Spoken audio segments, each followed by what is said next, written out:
नमस्कार, मैं हूं मृत्युंजय कुमार झा और अब आपको बताएंगे कि आपके लिए कमोडिटी मार्केट में कहां पर ट्रेड करने का मौका बनेगा। तो सबसे पहले आपको बताते हैं कि इस वक्त कमोडिटी मार्केट से जुड़ी हुई 5 बड़ी खबरें कौन कौन सी हैं। पहली खबर यह है कि अक्षय तृतीया से ठीक पहले, संडे को अक्षय तृतीया है, उससे ठीक पहले सोने की चमक बढ़ गई है। MCX पर सोना 46,800 रुपये के करीब है और 400 रुपये तक की मजबूती यहाँ पर दिख रही है। चांदी का भाव भी करीब करीब 400 रुपये ऊपर ट्रेड कर रहा है। अंतर्राष्ट्रीय बाजार में गोल्ड का भाव $1725 के आसपास ट्रेड कर रहा है।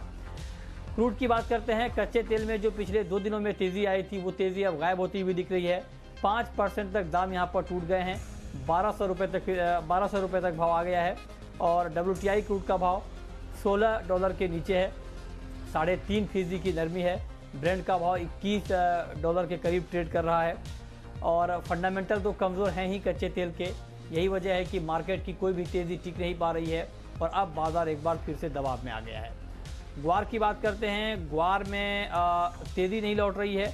ग्वारगम की कीमतों में गिरावट जारी है। इंट्राडे में ग्वारगम ने 4,730 का निचला स्तर छुआ है। फिलहाल भाव 4800 के करीब है, 2% टूटा है। ग्वारगम की कम एक्सपोर्ट मांग का दबाव है। क्रूड की ड्रिलिंग में इस्तेमाल होता है ग्वारगम, लिहाजा वहाँ से डिमांड कम हो गई है। उसका इम्पैक्ट हम प्राइस के ऊपर देख पा रहे हैं। इसके अलावा चना वायदा की बात करें तो यहाँ पर तेज़ी है। वायदा में भाव 4250 के करीब पहुँच चुका है और 2% तक दाम यहाँ पर बढ़े हैं। नेफेड और FCI की बाइंग जारी है, उसका इम्पैक्ट हम प्राइस पर देख रहे हैं। और नेफेड ने अब तक 1,33,000 मीट्रिक टन की खरीद यहाँ पर पूरी कर ली है। मेंथा की बात करें तो मेंथा ऑयल में अच्छी बाइंग का माहौल है। 0.25% तक दाम बढ़े हैं और MCX पर भाव 1275 के करीब है। बाजार में मेंथा की आवक में कमी आई है।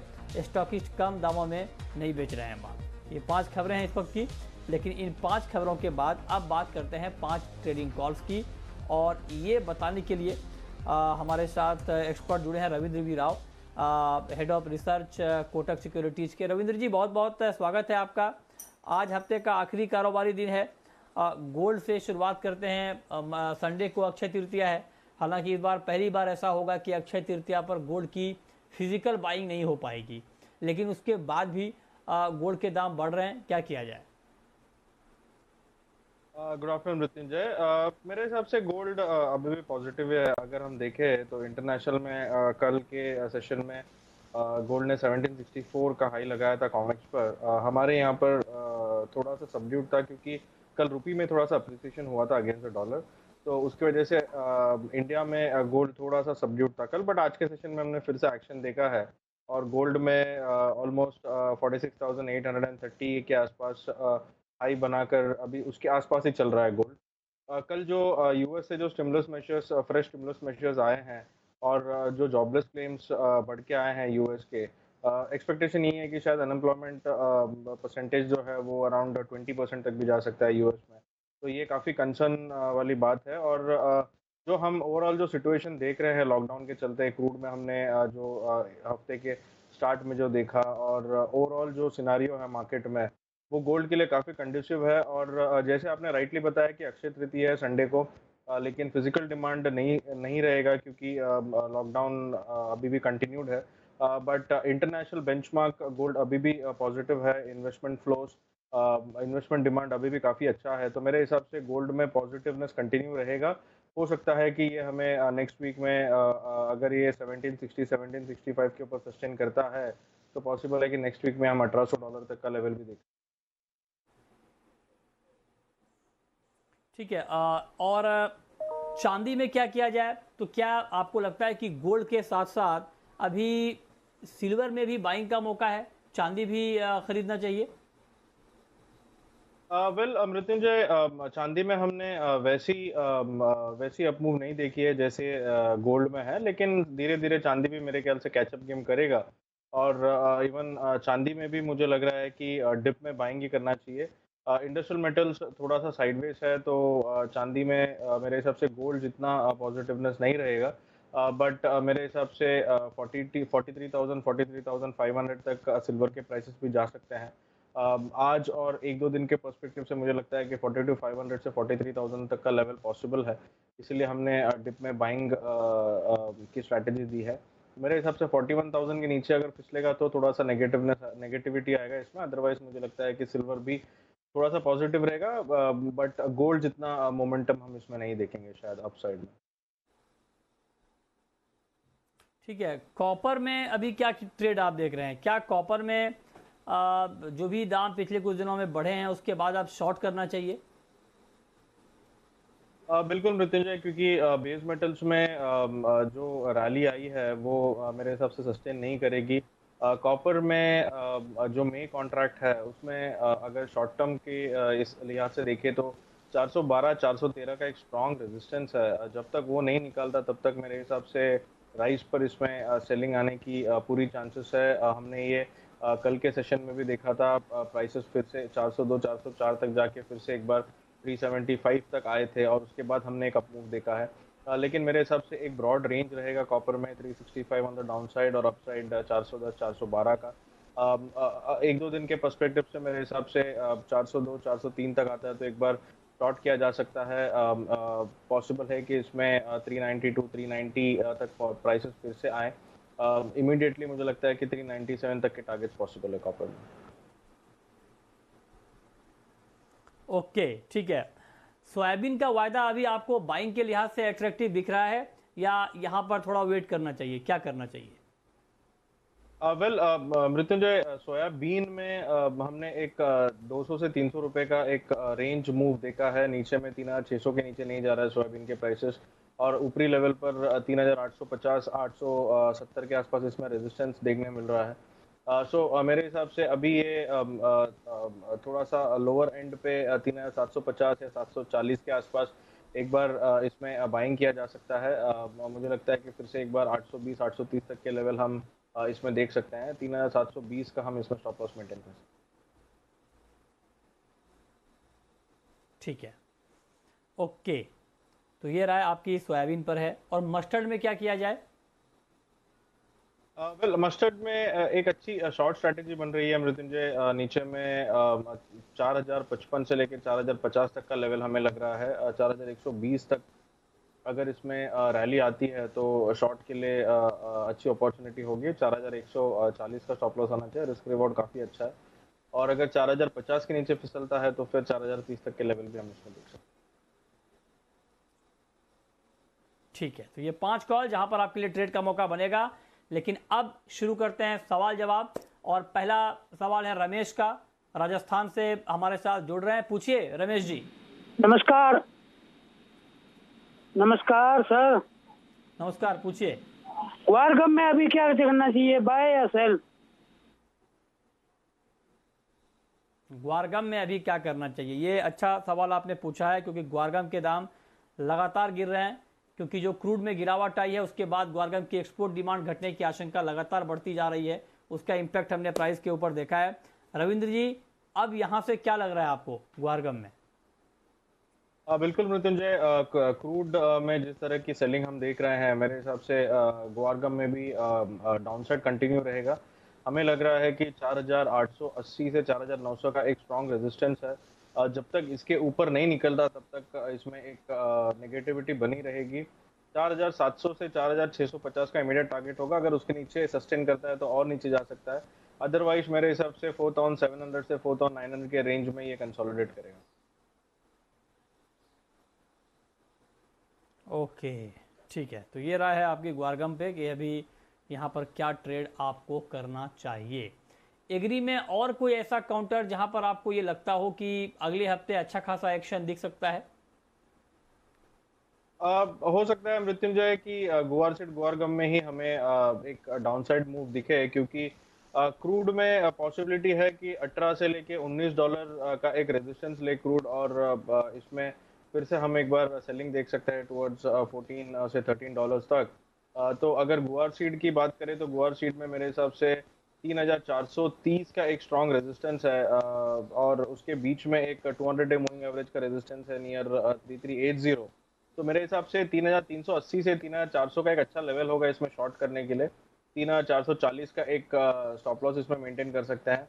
और मुझे लगता है कि ये यहाँ से एक और 100 से 150 पॉइंट्स नीचे आ सकता है। तो आई थिंक गुआर सीड में ही सेलिंग अपॉर्चुनिटी रहेगी नेक्स्ट वीक के लिए।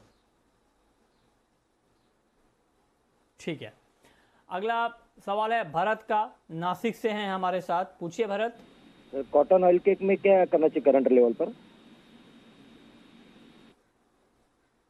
कॉटन ऑयल केक में आप कह रहे हैं कि करंट लेवल पर क्या करना चाहिए, बताइए क्या करें कॉटन ऑयल केक में Ravindra ji? Well cotton seed oil cake भी मेरे हिसाब से जब तक 1900 के नीचे सस्टेन्ड है, मेरे हिसाब से सेलिंग प्रेशर इसमें कंटिन्यू रहेगा। हो सकता है कि जो रीसेंट लो इसने लगाया है करीब 1760 का, उसके नीचे भी ये फिसल सकता है। और इमीडिएट सपोर्ट जो है इसका वो अराउंड 1830 1820 का है।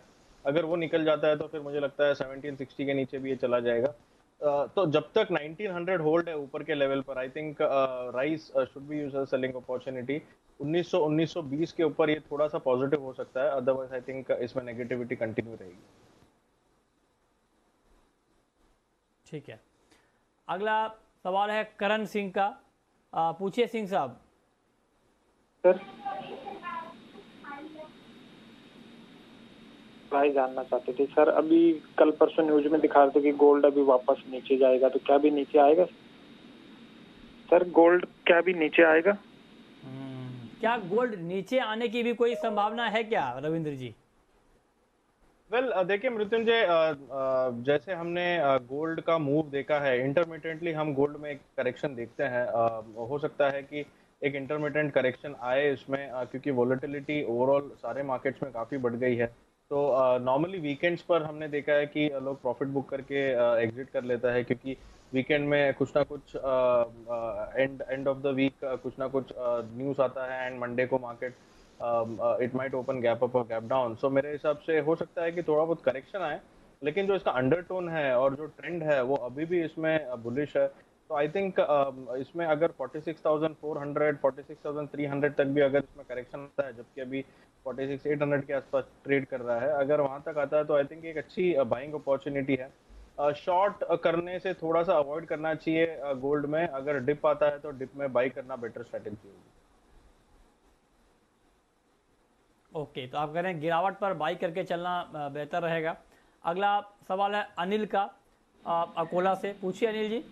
नमस्कार सर, अभी जो क्रूड के जो एक्सपायरी हुई है तो उसमें जैसा नॉर्म्स है कि नाइमेक्स का जो कॉन्ट्रैक्ट जैसा होगा उसके सिमिलर टू यहाँ इंडिया में होगा। जब वहाँ माइनस में हुआ, माइनस का मीनिंग ये होता है कि सेलर पैसे देगा, तो उसमें यहाँ बायर क्यों ऐसा हो रहा है? अपोजिट क्यों हो रहा है यहाँ पे? माइनस का मीनिंग तो सेलर पैसे देगा। नहीं, माइनस का मतलब ये थोड़ा होगा कि सेलर पैसे देगा।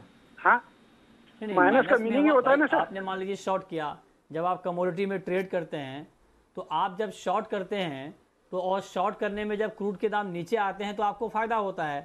तो जो लोग शॉर्ट में होंगे और क्रूड के दाम माइनस में आ गए तो शॉर्ट सेलर को फ़ायदा हुआ, जो लोग बाई में हैं उनको देना पड़ेगा, जो बायर हैं उनको नुकसान हुआ है। शॉर्ट सेलर को तो पैसे मिलेंगे, शॉर्ट सेलर को, और वही हुआ है इंडिया में भी। आप देखिए जब माइनस में सेटलमेंट हुआ है तो जो शॉर्ट सेलर हैं उनको फ़ायदा हुआ है, जो बायर हैं जो लॉन्ग में थे उनको नुकसान हुआ है, उनको पैसा देने पड़े हैं। तो ये है, इसको लेकर बातचीत चल रही है। कई ब्रोकर ने विरोध भी किया है, हाई कोर्ट तक पहुंचे हैं। देखते हैं कोर्ट का क्या फैसला आता है, जो भी आएगा हम आप तक पहुंचाते रहेंगे। आगे बढ़ते हैं, कुछ और कमोडिटी की बात करते हैं कि वहाँ पर क्या एक्शन दिख सकता है। मेटल में कॉपर के अलावा आपको कोई और काउंटर दिख रहा है क्या रविंद्र जी, ट्रेड के लिहाज से? वेल आई थिंक कॉपर के अलावा जिंक एक कैंडिडेट है जहां पे मुझे लग रहा है कि 147 146 तक प्राइसेस आ सकते हैं। तो इवन जिंक में एक बार शॉर्ट किया जा सकता है। 150 का एक रेजिस्टेंस है, उसको स्टॉप मेंटेन करके आई थिंक अगर 149 149.25 तक अगर प्राइस आते हैं तो एक बार शॉर्ट की स्ट्रेटेजी बना सकते हैं जिंक में। ठीक है, राज शर्मा है हमारे साथ चंडीगढ़ से। पूछिए शर्मा जी। सर हेलो जी सर, गुड इवनिंग सर। मेरा सवाल था ये नॉर्मल कब हो जाएगा सर? सुन रहा हूँ सर, क्रूड में हमें तो ट्रेड तो बंद हो गया ना, ये कब तक हो जाएगा सर इसका सोल्यूशन? और हम तो क्रूड में अच्छा खासा ट्रेड करते हैं, इंट्राडे करते हैं, तो कब तक सोल्यूशन हो जाएगा और कब तक शुरू हो जाएगा ट्रेड? इंट्राडे में आप करते हैं? नहीं, क्रूड में आप देखिए प्राइस को लेकर तो चिंता है कि फंडामेंटल मार्केट के कमज़ोर हैं, दाम गिर रहे हैं। अब अगर आप ये जानना चाहते हैं कि MCX पर क्या चल रहा है, तो एक तो देखिए नेगेटिव सेटलमेंट हुआ है अप्रैल वायदा का।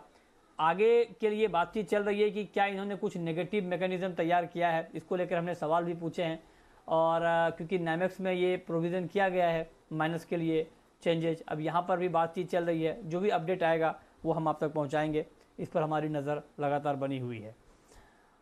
नेचुरल गैस का मार्केट अभी आपको रविंद्र जी कैसा लग रहा है?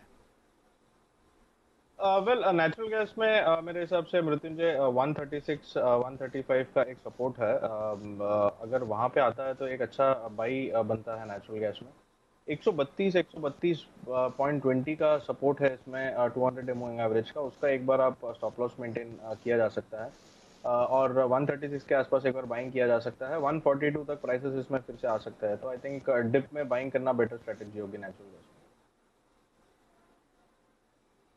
में। ओके, बहुत शुक्रिया रविंद्र जी आपका हमारे साथ जुड़ने के लिए और अपनी राय देने के लिए कि कहां पर कमोडिटी में कमाई के मौके होंगे।